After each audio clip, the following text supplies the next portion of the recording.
Imagine winning the lottery tomorrow. $20 million, just like that, arriving in your account. You picture beaches, freedom, and a life completely without worry or financial fear. Now imagine losing the use of your legs in a sudden, devastating accident.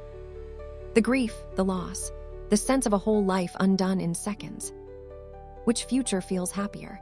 The answer seems painfully obvious to almost everyone asked. It isn't obvious at all. 1 year later, research shows both groups report strikingly similar levels of happiness.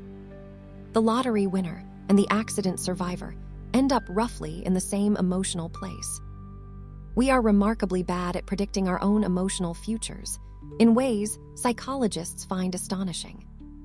Psychologists have a careful name for this strange and persistent blindness in human minds. They call it affective forecasting, and we fail at it constantly.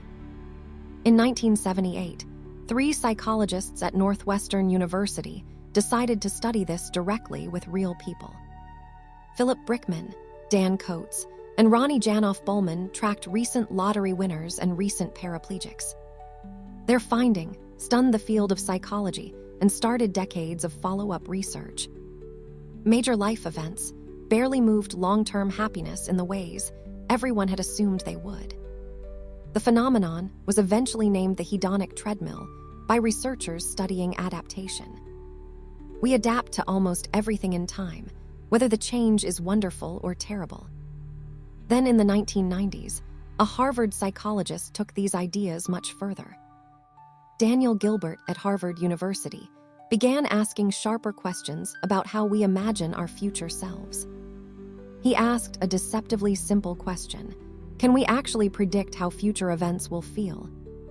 Gilbert and his collaborator Tim Wilson at Virginia ran study after careful study. The results were consistent across populations and topics, and they were deeply unsettling. People consistently overestimated how long their future emotions, both good and bad, would actually last. They called this systematic miscalibration the impact bias, and it appeared almost everywhere they looked. We expect big wins like promotions or wedding days to make us euphoric for years afterward. We expect losses like firings or breakups to devastate us for just as long, maybe longer. Both predictions turn out to be dramatically, measurably wrong when researchers follow up later. Consider one famous study of college professors waiting on a tenure decision at major universities. Before the decision, denied professors imagined years of professional misery and personal failure ahead. After the rejection, most reported recovering their baseline happiness within a matter of months. The same pattern appeared again with romantic breakups in Gilbert and Wilson's follow-up studies. People predicted heartbreak that would crush their mood for a full year or more. The actual emotional dip faded far faster than anyone had expected it to fade. Typical recovery happened in weeks, not the long months people had confidently predicted. Why does the mind get this so wrong, so consistently, across so many different situations? Gilbert called it the psychological immune system. Gilbert proposed something he called the psychological immune system, a quiet inner mechanism. It is an invisible machinery that rationalizes, reframes, and slowly heals emotional wounds we suffer. After bad events, this system quietly goes to work without asking our permission first. It finds silver linings, it rewrites stories, it cushions blows we thought would crush us. The catch is that we don't know it exists when we try to imagine future pain. So we forecast the pain of a future loss without accounting for our own future healing.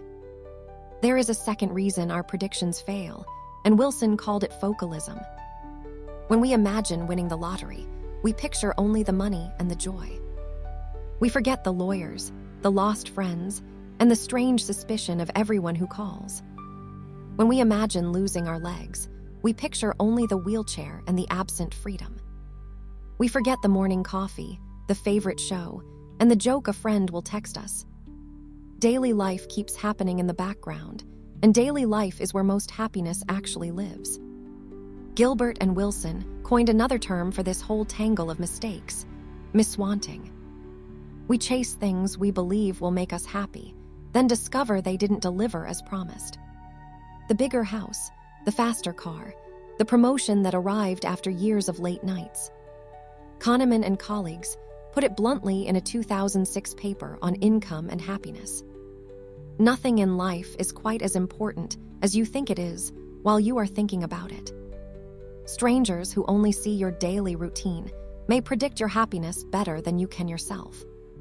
A 2009 Harvard study showed that brief observers often forecasted feelings more accurately than the people themselves.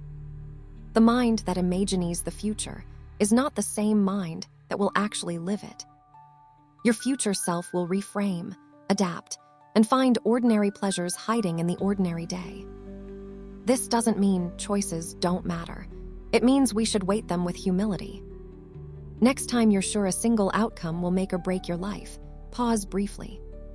Picture the random Tuesday afterward. The breakfast, the small talk, the song stuck in your head. That Tuesday, more than the outcome, is what your happiness will quietly be built from.